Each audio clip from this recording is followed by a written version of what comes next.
Good morning, and welcome back to Late Start Show. We are here today with Mr. Bill Conway, University School Class of 1945 graduate, founder and chairman of Fairmount Minerals, and Cleveland entrepreneur, community activist, and philanthropist. How are you doing today, Mr. Conway? I'm doing very well and happy to be here. It's great to have you on the show. You know, Mr. Conway, you've lived through nearly a century of change, so kind of let's back up all the way back to the very beginning. You were born in Cleveland in 1927, right in the middle of 13 children, and grew up during the Great Depression and World War II. What was daily life like in a family that largely grew up during such tough times? And were there any early lessons or kind of childhood memories that stayed with you? Wow. Lots There's of so much that. I could respond to that. But let me first of all say that I was blessed to be in the middleman of a 13 person family. I was the seventh child. There were two girls, a girl, uh, 11 boys, and another girl. And we were fortunate in that my father had, as a career developed, and it got into the food business early on, so that we were able to persist and survive where other people were struggling during the Depression and then during both wars, as far as my father was concerned. In a steady job, did well, was relatively paid very well, such that he was able to build, at the urging of one of his colleagues, a house on Claythorne Road, just behind University School, because as the colleague had said, you've got all those boys, they should be going to University School. And so actually, 9 boys did go to U.S., 7 were captain of the football team, Wow. and we could roll out of bed, run down, grab a breakfast, run down the back stairs, across the Shelburne, up the back stairs, through the gym, into the campus, and into the chapel for the morning chapel when they still had that. And your father became president of Fisher Foods, right as I believe 4 of your brothers went off to fight in World War II. That left a lot of responsibility, I'm sure, for you at home. And how did you step up in those years, and how did that kind of shape your work ethic and sense of responsibility as a teenager? Well, Jack, that's a very good question, because it certainly is very pertinent to my development first of all, as a young man, and then as a father and a business person. We had, as you said, there were 5 of those boys. My oldest brother, Dan, who was class of 37, I believe, captain of the football team, and the very outstanding young man, let's just say, from all reports. He died in a training accident just in 1941, just before Pearl Harbor. It was devastating to all of us, particularly to my mother and father, to have lost him. And then 4 other sons going into the service was worrying, it was very difficult for my parents in particular. It meant that all of us, and it turned out that I stepped up in particular because of the age and my position in the family, to help my parents as best I could handle the younger children during that difficult time. You know, one of the phrases that we kind of did some deep research on you and found was one of your father's, where you said he used to say, "Be a giver, not a taker." How did kind of hearing that as a young man influence the choices that you made throughout your life and career, especially starting early on? Well, that was one of my father's favorite takers, was be a giver, not a taker, and be a builder-upper, not a tearer-downer. The idea being that the way you advance your own life and that of around you is to be supportive and giving not only in many ways, we could talk about giving advice, for example, but also being a giver with respect to supporting those institutions that you're involved in, that you value. That was one of the important things that he conveyed to all of us, and one which, fortunately, some to a greater or lesser degree, but have followed in our whole lifetime. And I just want you, if you could paint the scene for us, because I'm just picturing the Conway household in the 1930s. Was it like, what would we see, what would we hear? Was it noisy, joyful? What were your parents teaching you guys values of, like the hard work, discipline? How did they manage to raise 13 children and still have each one of them have strong character? Well, I'm not sure, Jack. It's a miracle in many respects, but there was. My father worked very hard. He did not have he went and didn't go beyond the 10th grade in his education. He valued education. That's why he moved us to Shaker Heights to go to university school. And so that education was one of the aspects of life that he instilled in us, in saying, you're getting it, it's not being paid for in total, you've got to support it going forward. And that is one of the aspects of it. He had a saying, which is your education is your inheritance, and that the idea being that he was putting all his money on us through, and the education that we received, and it expected us to give back to compensate for that. You know, you went to university school, especially the high school, at a pretty incredible time in our country's history and in U.S.'s history.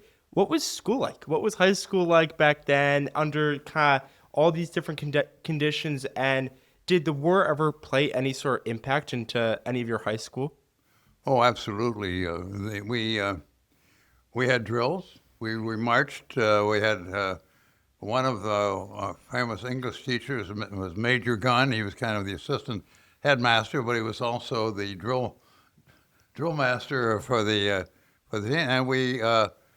So there was always discussion about it, and that, as I said, we used to have the beginning chapel, and there would be discussion about what's going on in the war, and yet we're still, young,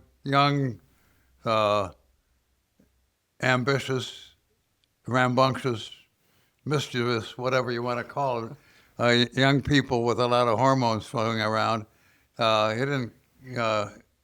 had our own lives, and this is where sports comes into play too. The diversion of it, the ability to really throw yourself into it, was a diversion from the pressures of war. And going into those sports and extracurricular activities that you did here at university school, what were those and what role did they play in your education? Well, sports, particularly football, was a big part of my life, but also my brother's. I also played baseball, good field, no hit, but and every once in a while when I drive by Cleveland Heights High School, I think of some of the beatings we took from them and the high school baseball fans. The activities otherwise,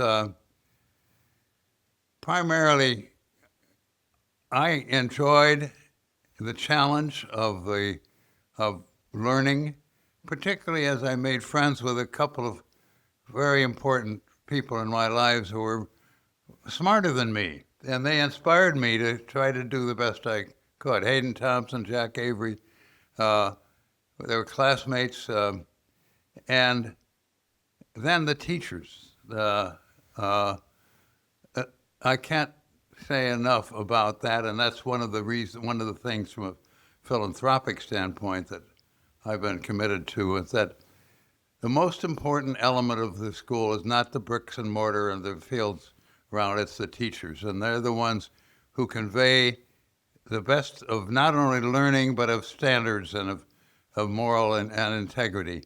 I have Bruce Griswold at the time was working at getting his law degree, but also taught math. He had polio and was not in the military. Was an outstanding mentor and guide. Nate McLaughlin, the ornery kind of old physics teacher that really inspired me. Ralph Vince, our football coach, who was not a full-time employee. He was a lawyer, but he had played in the Washington Jefferson Rose Bowl game in 1923, and was a inspiration. There were many more, but the thing that I learned from that is that, and it is the most important aspect of what you guys are getting, is it's the quality of the teaching at university school, which is the most important aspect of it. We have wonderful facilities and all that, but it's the teachers that make the difference. You know, I would truly say that one of the most intertwined things with US is our motto, right? It's at the front, especially when you walk in: responsibility, loyalty, consideration. And throughout my life, you know, I'm a lifer, and throughout my entire life, I've seen those as the three words that kind of just guide you through US. Those three words as a motto were incorporated 7 years before you graduated, right? So how was it going to US with these core kind of tenets of responsibility, loyalty, consideration, really just starting to be formed and staying strong even till today?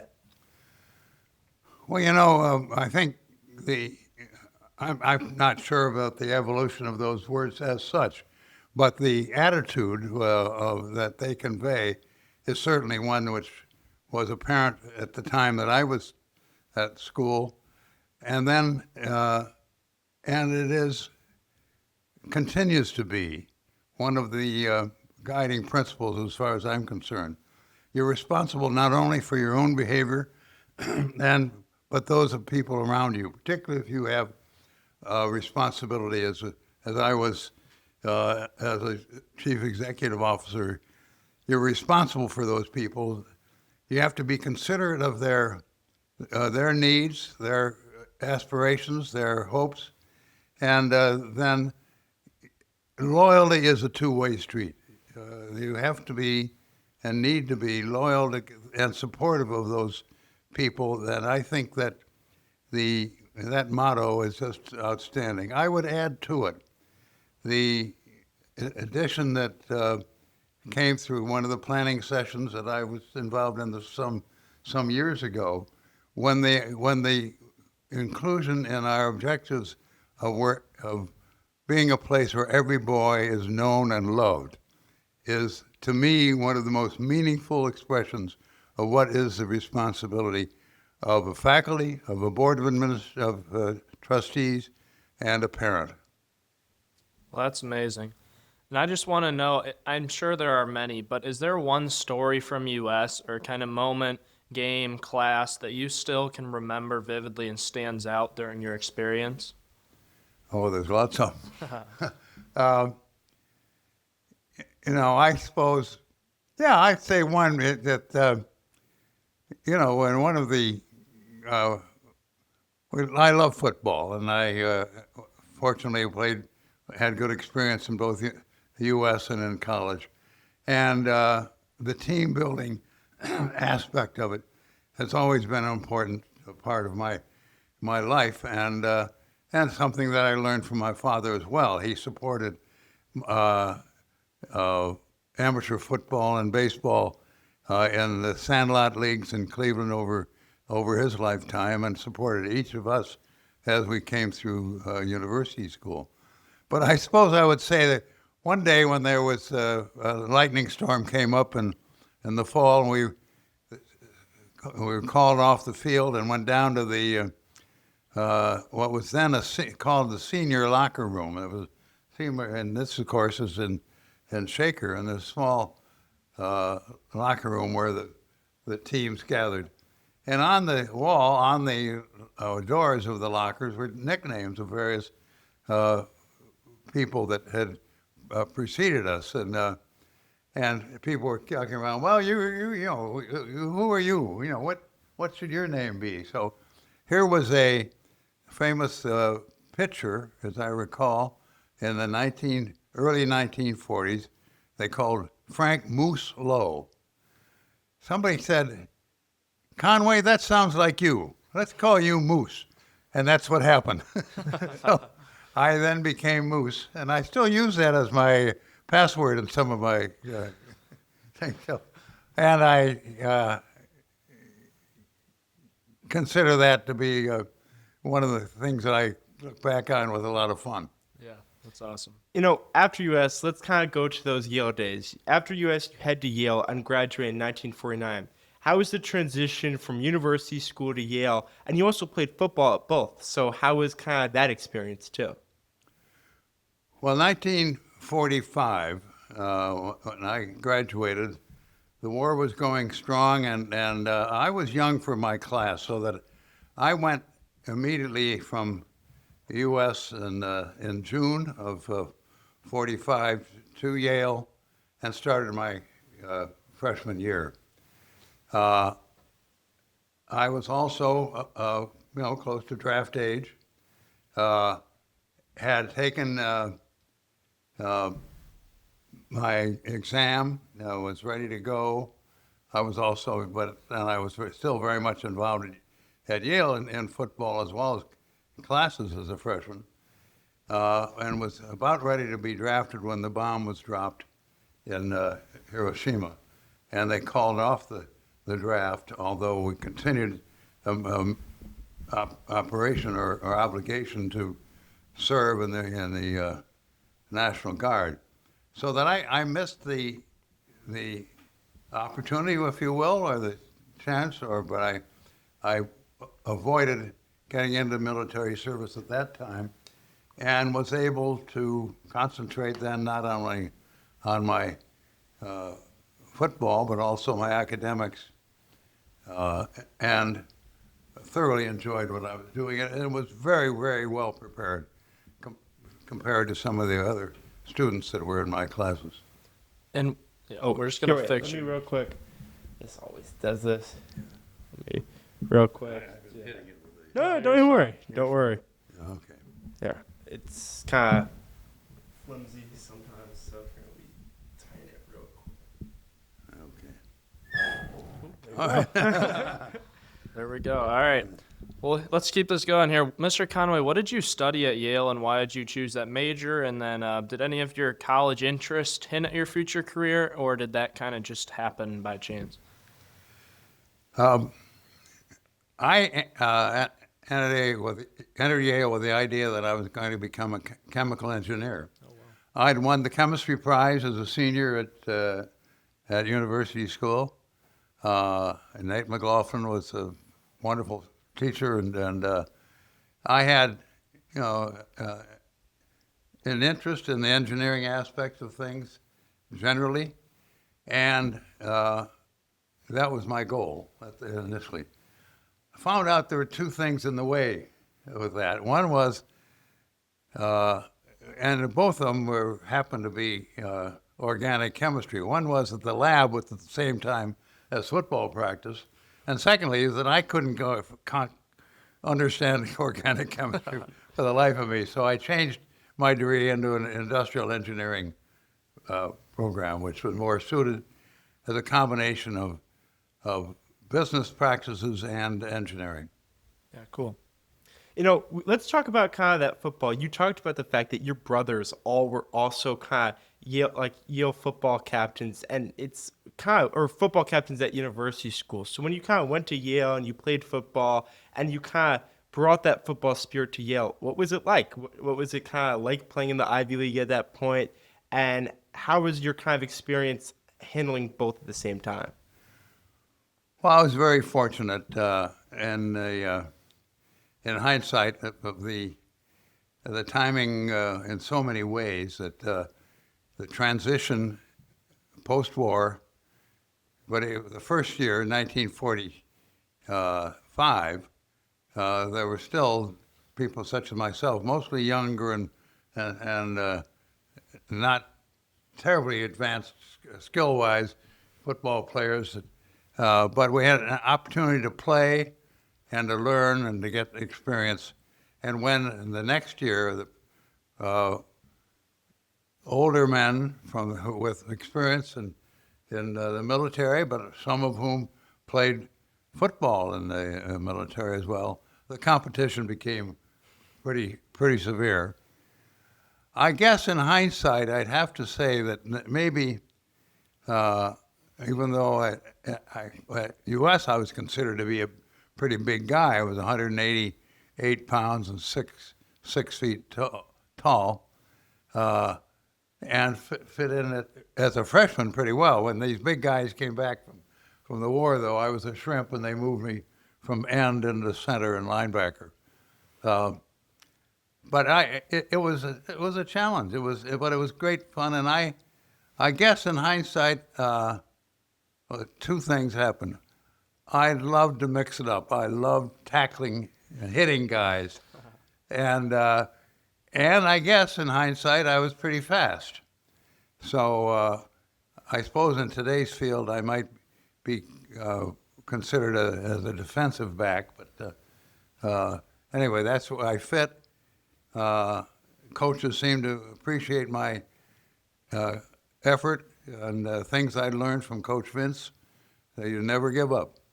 Yeah. And I'm sure that had to be some of the most competitive football that was played at the Ivy League level with those older gentlemen coming back from war. So that's an awesome experience. As graduation approached and you were looking to leave Yale, what career paths were you considering? Did you know you wanted to go into business, or were you still exploring and keeping your options open? Well, I had continued in the engineering track, and there was an opportunity, and I think as I look at it now, that my father was not insignificant in introducing me to some gentlemen at a company called Pecan's Mather. Interestingly, Pecan's Hall being related there too, but in the iron ore business. I had an engineering background. Looked like an opportunity to develop some skills and understanding of that business in a training program that they urged me to undertake after I graduated. In fact, because I was captain of the football team, and there had been a tradition at Yale that the retiring captain could stay on as a assistant coach the following fall. I took that opportunity. Just coincidentally, I had a very good friend who was up the road at Vassar, so she thought that was a good idea too, and later became my wife. And so I was ended up as being an assistant coach for that 1 year, and then went into the mining business in Minnesota. You know, kind of the industrial field is super gritty. You talk about mining, and it's a hard career path to just kind of look at and know that you really want to get into. Early in your career, did you ever question your decision to kind of enter the field, or did you really just right away know that it was the place for you? Well, it's interesting. I don't think I ever challenged it. I looked at the opportunity. I had learned from my father the importance of the people that we worked with. And I learned early on the value of the good, solid working man in that case, in the mines or on the engineering crew.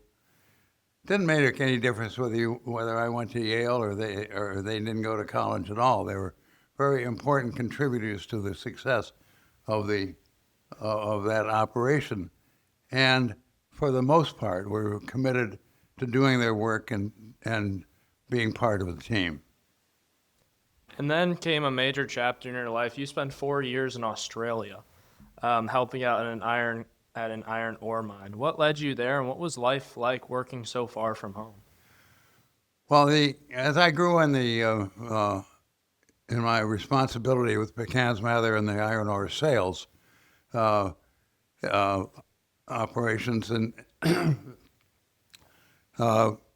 had been exposed to the full gamut of what that company was doing in developing mines and in different locations, and establishing joint ventures and developing new operations. I was recommended by the people in the organization who had decided we should be looking at iron ore mining operations around the world, and so that I was given the opportunity, or the challenge, to say, well, see if there's a market for this mine that we think we can develop in Australia with the Japanese steel industry. Make a long story short, 3 years later, we were at the point where that I and my associates had convinced the Japanese steel companies that they could and should make an investment in an iron ore mine which would be operated by McCann's Mather. And in pursuing this opportunity, I talked to and had traveled a lot of time in Australia and Japan, still as the vice president of iron ore sales. They might have thrown international in there to make me feel good, but in a trip with the managing partner in Australia, I told him, said that his name was John Sherwin, said, John, this is going to be a challenge for management. Said, the people here are going to have responsibility making decisions on their own, and not being able to touch base with Cleveland every minute. And he said, well, how about you? And that I didn't expect. Maybe in the back of my mind, I was ambitious enough, because I got to admit that I had ambitions to be captain of the Yale football team or the U.S.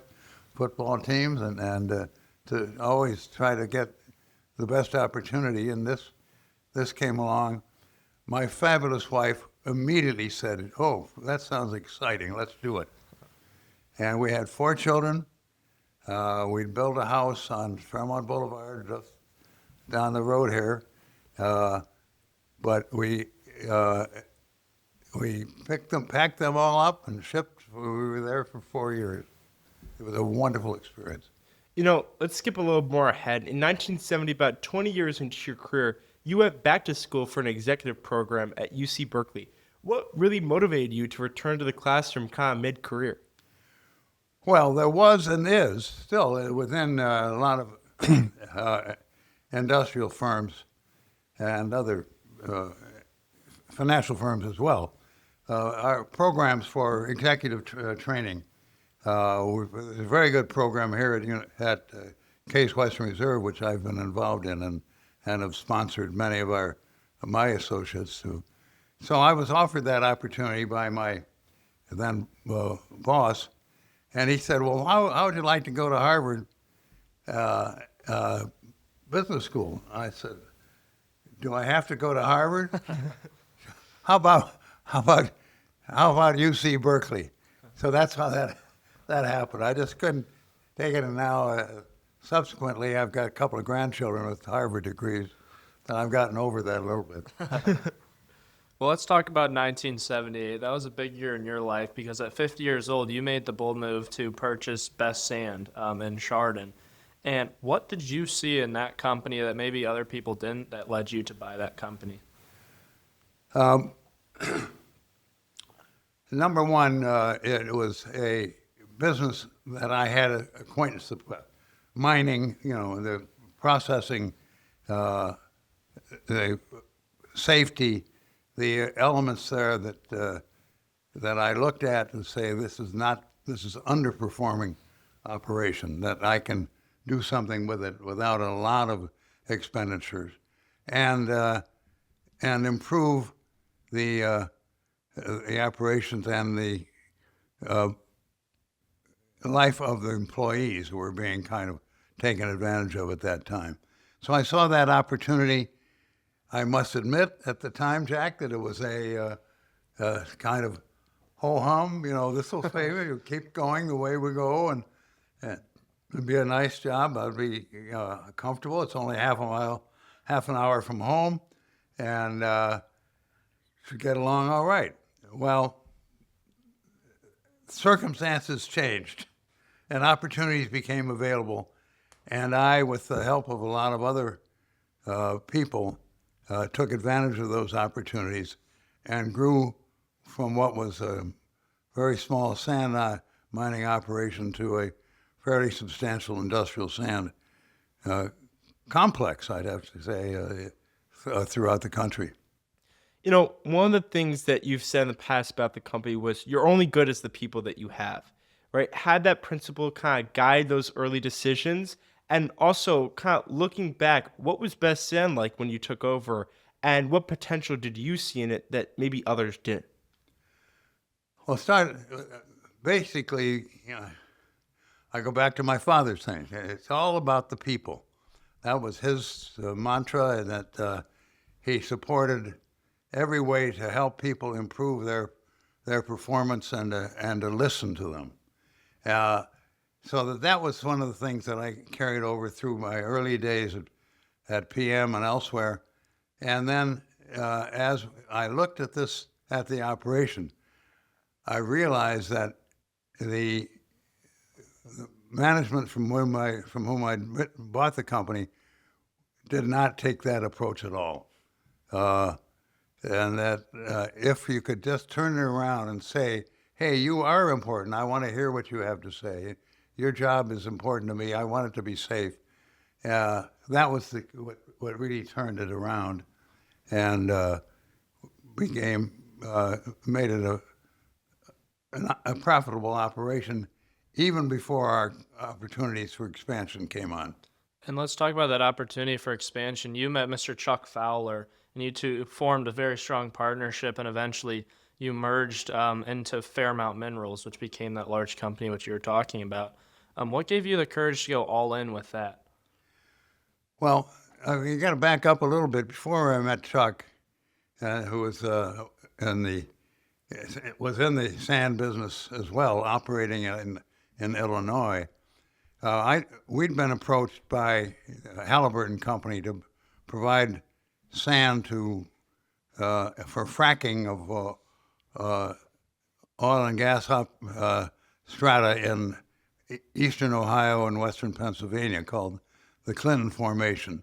And so with the contract that we negotiated with Halliburton, we were able to expand our plant, improve the product quality, not only for fracking, but also for our other lines of business. And that led me then to the opportunity to, when Chuck's company became available, and he and management there were interested in buying that company, I was able to say, Chuck, let's get together. Let's work to find a way to put the two companies together and become what became then Fairmount Minerals. As Fairmount kind of grew, what really were some of those milestones or some of those moments where you looked back and were like, wow, look how far we've come? Especially early on, it's really nice to get some validation on how far kind of the company's come and how operations are going well. So do you remember any early moments with kind of Mr. Fowler where you looked back and were like, wow, look how far we've come? I would say just when we, with the help of outstanding professionals in accounting and legal firms, Calfee, Halder, and Griswold being one, and Arthur Anderson, helped us find a way to acquire what was Wedman Silica, which was Chuck Fowler's operation in Illinois, for really, looking back on it, we stole it. I mean, they came up with a legal basis from an accounting standpoint, to acquire the company and under a capital lease, which meant we could pay for it as we went rather than having to come up with a lot of cash in front. And ultimately, it was very fortunate. Chuck Fowler is a very bright guy. He was a terrific operating guy, nuts and bolts. I was supposed a little bit more on the visionary side and a little bit more of a risk taker. When we saw the opportunities there and some other opportunities, we continued to grow the company. And Fairmount's motto became "Do good, do well." That goes along with a lot of the sayings that your father had and that you've adopted over, your time in business. But where did your commitment to that line come from? Well, we mentioned the fact that the executive training programs, which are available throughout the country, Case Western Reserve, which I'd gotten involved with early on in the Weatherhead School, not as an advisor. I didn't take courses there. I was on the board. I got close to a couple of the professors and spoke at some of their classes and all. And then there was a professor by the name of David Cooperrider, who was organizational management, I think was the title of his class. But he was the one who said that installed in us, in our organization, that motto of do good, do well. So Chuck Fowler and Jennifer Deckard, who ultimately became both of those were CEOs, and half a dozen or more of our management team went to the executive programs at Case Western Reserve and learned that approach from David Cooperrider: do good, do well. In other words, you take responsibility of your employees, take responsibility of the community that you operate in, particularly if you're in an extractive industry such as mining, where you are, by definition, defacing the earth in a way. But if you do it properly and do your recovery and your relationship with your neighbors properly, it can be done appropriately. One of the cooler things is that Fairmount eventually became a global publicly traded company. What did it feel like to see it listed on the New York Stock Exchange? And kind of looking back, see you come from just this boy in Cleveland, kind of going through U.S. all the way to a part of such a big company. Well, it's pluses and minuses in that. Obviously, as we developed the company and we took opportunities that had come to us because of the oil and gas business in particular, and the growth of opportunities, and people came to us wanting to join forces and provide additional capital. That's when we grew, and finally, joined forces with a private equity firm who helped us expand and acquire other operations. But their business plan, their business model, was to acquire companies. In our case, generally 50.05%. They just had of control, and ultimately take it private, take it public.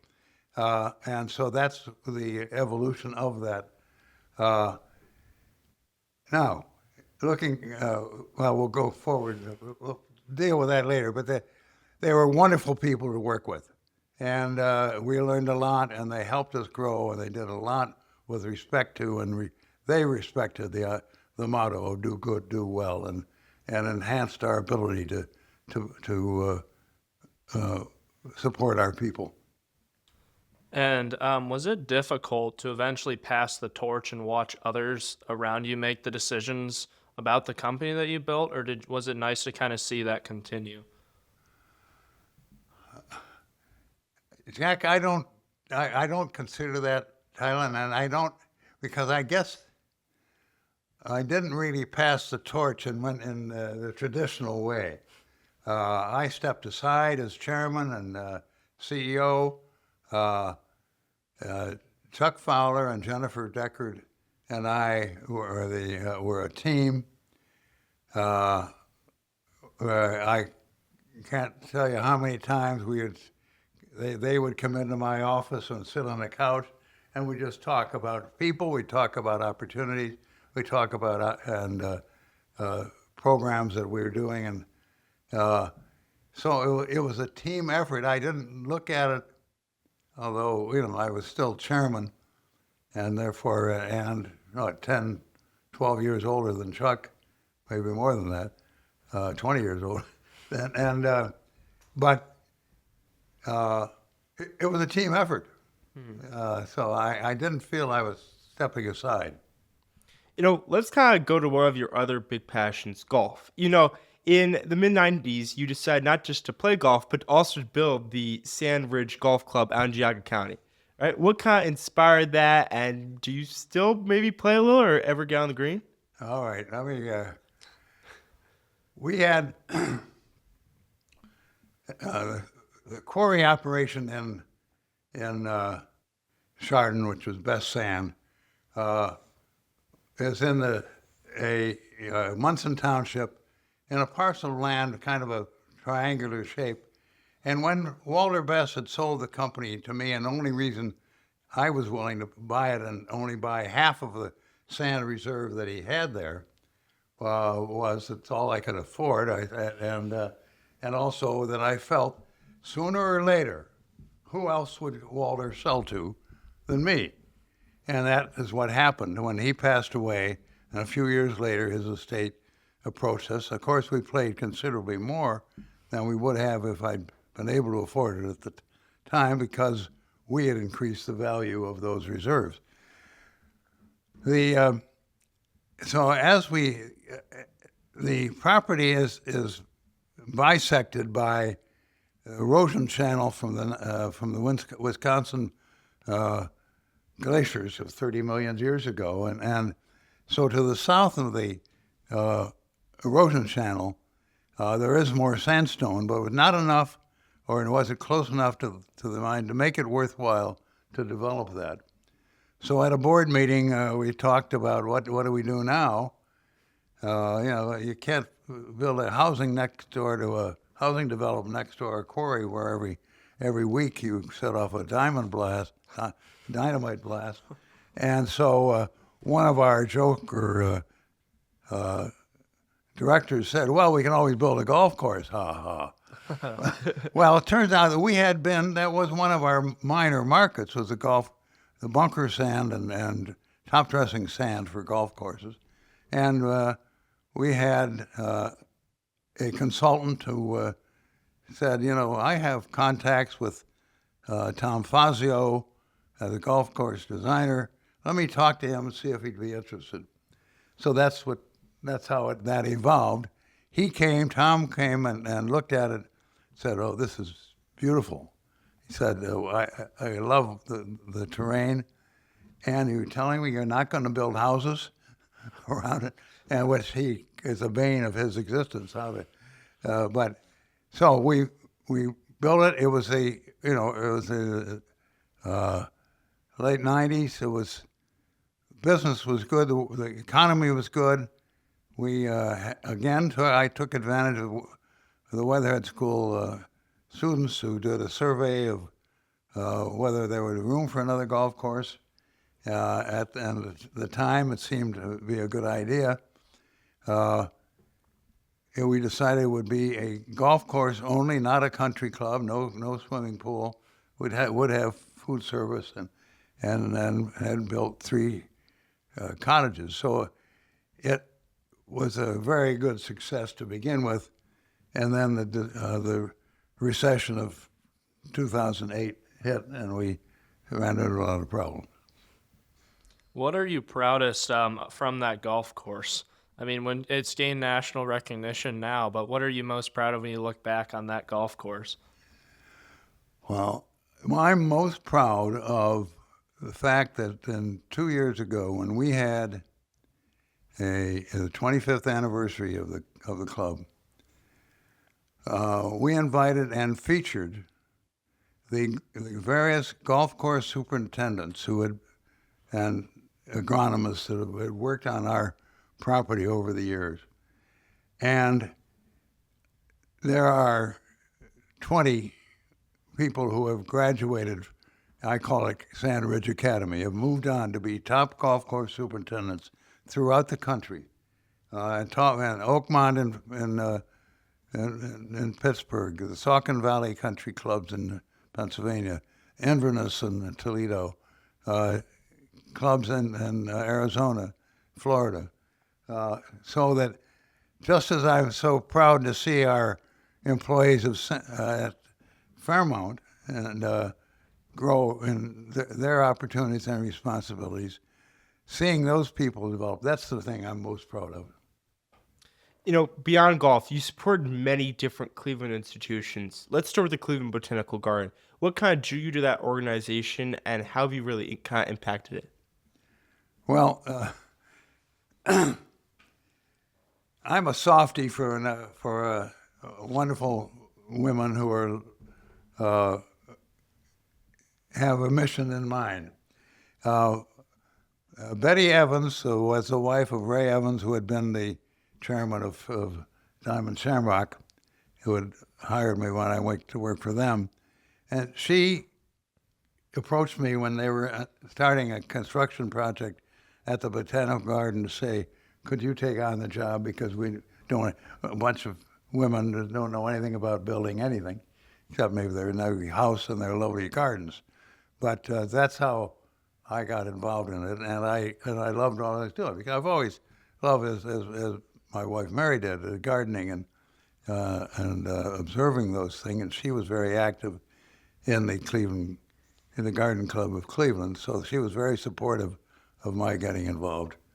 And so that construction proceeded, and it was a very interesting and worthwhile experience.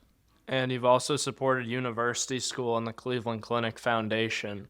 What has just driven that overall sense of giving back? Obviously, your father's motto of "Be a giver, not a taker." Is that what it is? And how have you really tried to embody that motto? Well, I think Jack, you touched on the fact that what I learned from my father. But the idea is that I've been blessed in so many ways and taken advantage of the opportunities that were given to me in institutions of education and cultural support in the Cleveland community, that I felt it was the right thing to do. It was in a way an obligation, but not, but one of happily entered into, because I think, and the people that get involved in, whether it be at university school, the amazing different headmasters and development officers and boards of trustees, what I've learned and all of that, and the same is true with the Botanical Garden and the Cleveland Clinic in particular. Going kind of to just your whole life, like overall, there's been so much that kind of has changed since you've obviously been here, or even since you were little. What kind of invention, whether or not it's in kind of what you do for your living, or just overall, or just change, surprised you most in your lifetime? The surprise is the rapidity of change. That there is such going on now. I would look in this room, the technology that's available to all of you, and the learning, and whether it be AI or the tremendous advances in chemistry, life sciences, the spread of knowledge, the increase in knowledge, the opportunities that are available to all of you to make a difference and take advantage of your education. That to me is the most exciting part of what I see ahead. And Mr. Conway, we talk about the golf course fair amount, your family that you've built. But going into some of those smaller moments, I mean, you're 98 years old. What are some of the small moments in your life that, bring you joy and make life so beautiful to you? Well, I've got to say that my wife, Mary, was the most important part of that. The support that she gave me all through my career, moving to Hibbing, Minnesota at 30 below when we were as a bride, and taking up 4 children and packing them to down to Australia for 4 years, supporting them in their education while I was still traveling back and forth to Japan or Tasmania. And so that, to me, is the most important aspect. Looking kind of to the future, what do you still kind of hope to see happen in the world?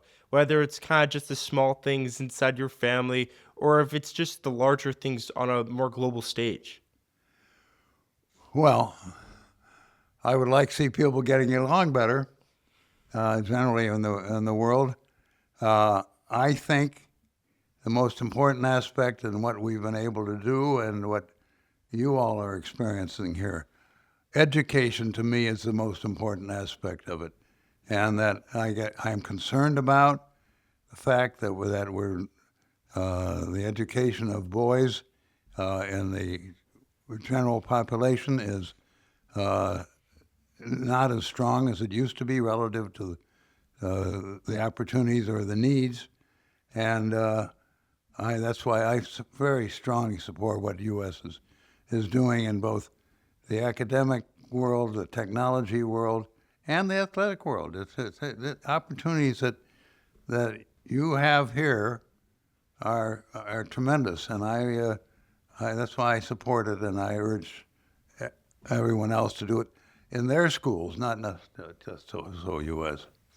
And one theme that we talk a lot about here at school is gratitude. Every day before lunch, we have a moment of gratitude, and we are really encouraged to reflect back and be grateful for what we have. I mean, I know this is a huge question to ask, but what are you most grateful for in your life, whether it's people, opportunities, or challenges that have built you into who you are?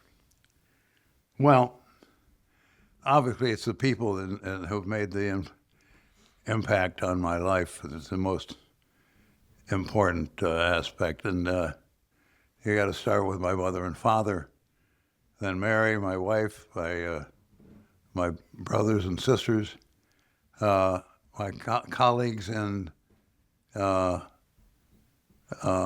going right back to the early days in Hibbing, Minnesota, and working in the pits. I've learned so much from other people, from different backgrounds, different experiences, and find that the more you support them, the more you give of them, the more you get back. That's beautiful. And thinking about all the people that you've influenced, you've touched countless lives, whether directly or indirectly. What do you kind of hope people who know you or learn about you will kind of carry forward? If there's one lesson from your life that you like others to kind of remember and maybe teach their kids and kind of the next generation. You pose tough questions. I would say, listen to what the needs are of that person or that organization.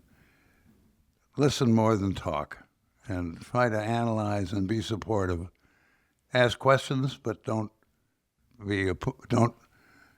as my dad says, be a builder-upper, not a tear-downer.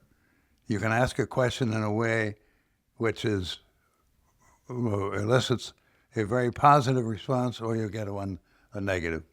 And look for the positive, and be grateful for the support that other people have given you, and see if you can do that in supporting other people. Finally, Mr. Conway, reflecting on everything we've talked about throughout the episode, your upbringing in a loving, large family, your kind of bold career moves and innovations, your deep commitment to kind of community and community values, I kind of want to end the question or end the podcast with the question we ask all of our guests. What is your why? In other words, when you get up every morning, what is the core driving purpose or belief that continues to still inspire you to give, to strive for better, and to just live every day to kind of the fullest? Well, these days, it's first of all getting up. That is an accomplishment in itself.